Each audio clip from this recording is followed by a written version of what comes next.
Hello everyone, thank you for inviting me along, and it's great to see such a lovely turnout on a hot, sweaty evening.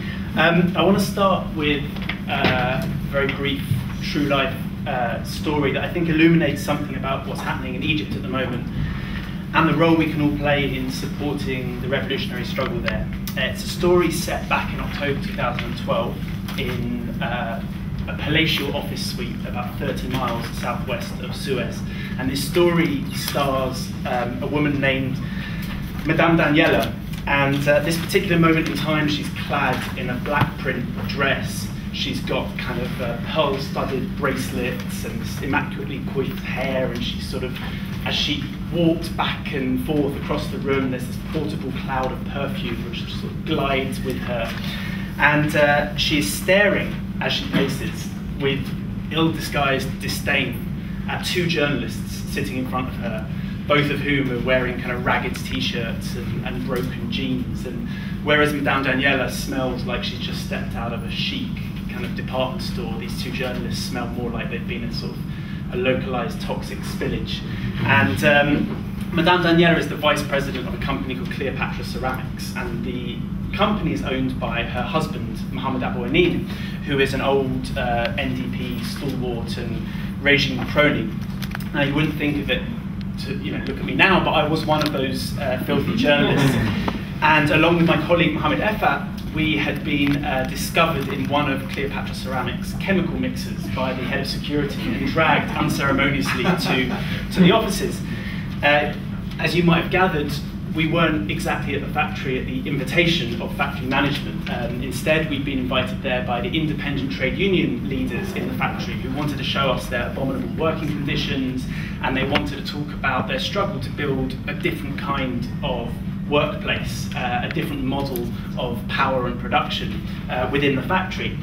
And at first, Madame Daniela, who, by the way, is a dead ringer for Cruella de Vil in both looks and personality. At first, she kind of rants and raves, and she says we're trespassing, and she's going to call the police, and so on and so on. And then she sort of runs out of energy and motions at us to sit down, and she gets us a cup of tea.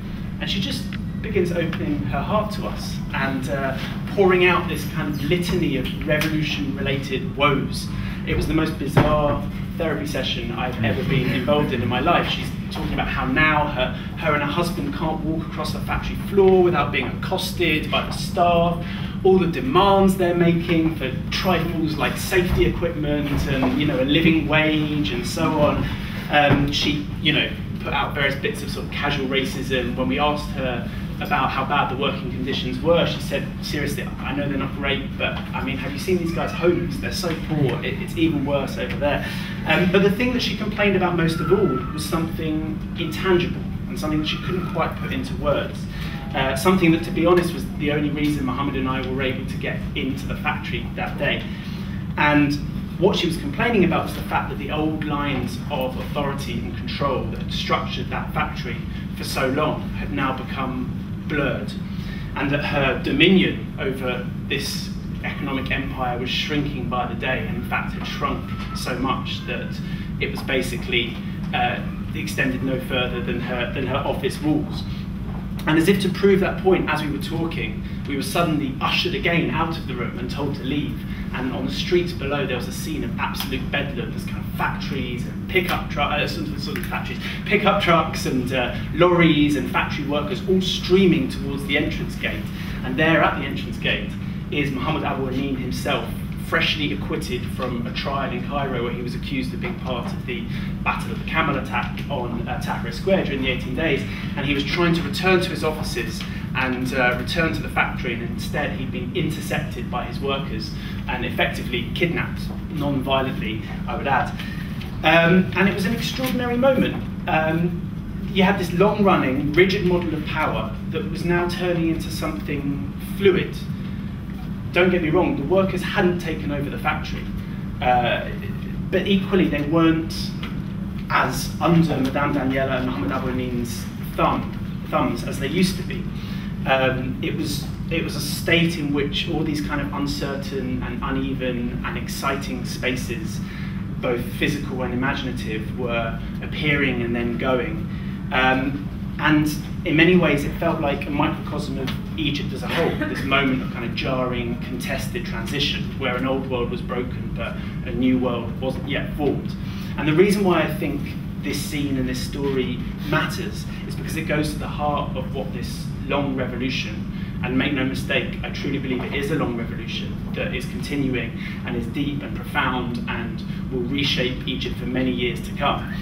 It goes to the heart of what this revolution is all about, and what Egypt's military government, along with its kind of international emissaries like Tony Blair, are going to fight tooth and nail to defeat.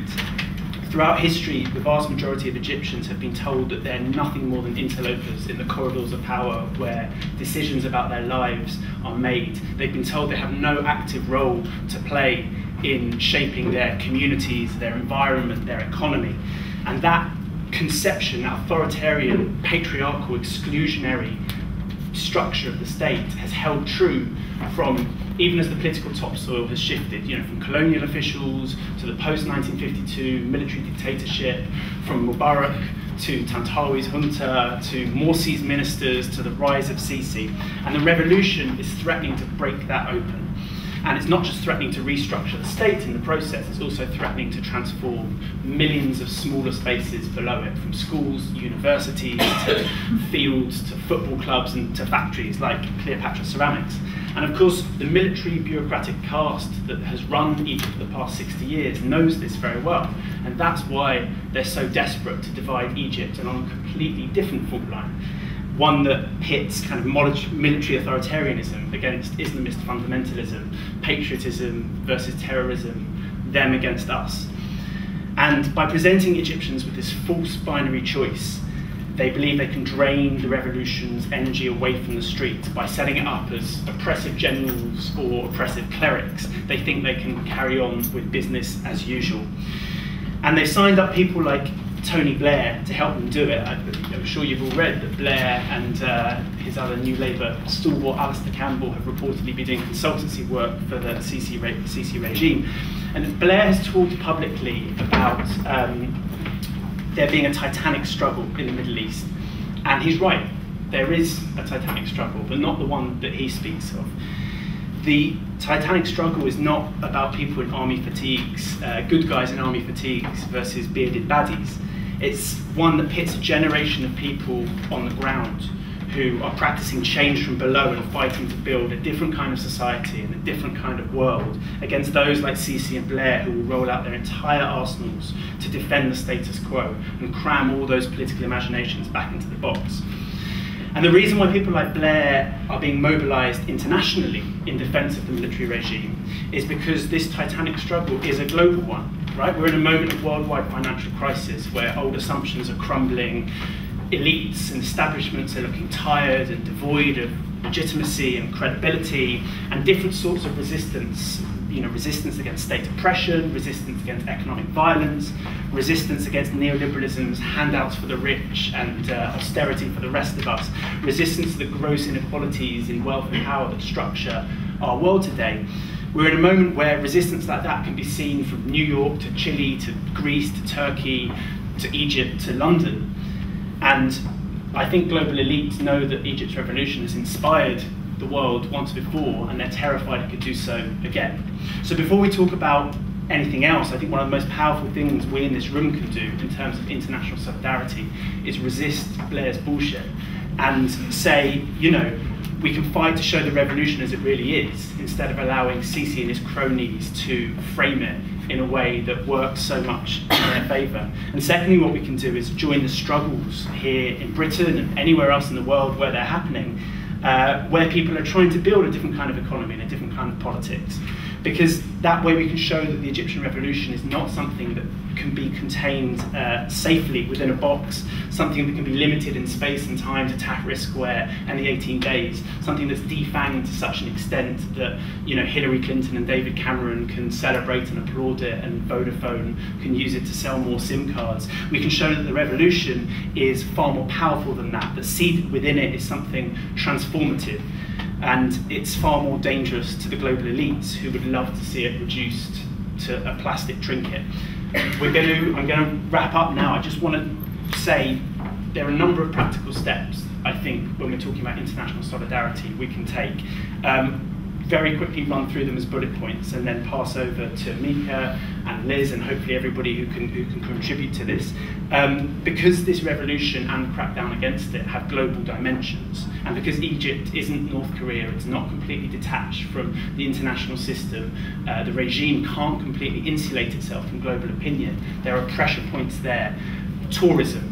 Right now, the Egyptian Tourist Authority has got adverts running on British radio stations telling people to come to the Red Sea and chill out and enjoy themselves. How can we exploit that? How can we use that to create space to put pressure on the regime? Economic boycotts. We all know about, you know, Egypt's military Inc. and its vast interlinked kind of network of economic enterprises. These military enterprises have partnerships with international firms, they have products they export abroad, so can we start thinking about how we can use that to our advantage?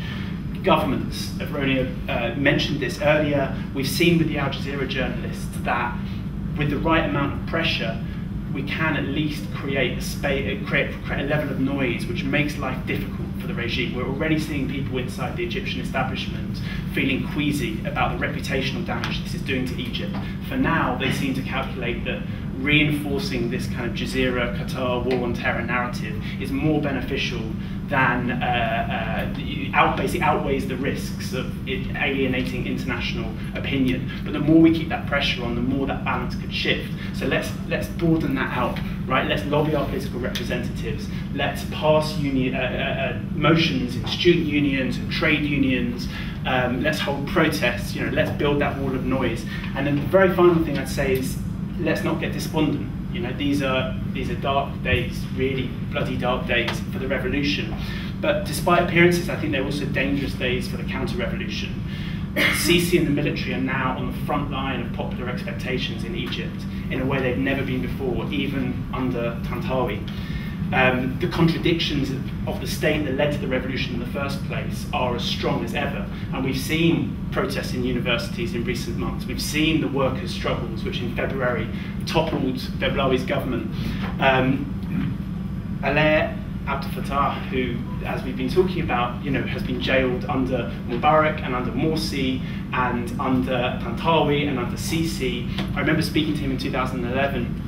And he was talking about how in those heady days after Mubarak's downfall, people used to ask him, international journalists mainly, what would you rather replace the dictatorship with, an American presidential system or a British parliamentary system? And every time he'd let out a weary sigh and give the same answer, which was, you know what, neither. We'd like to replace it with something better than both. Let's remember that that's what the revolution is fighting for, that's what we should be fighting for as well, and let's start talking about how we can provide the solidarity to make that happen. Thank you.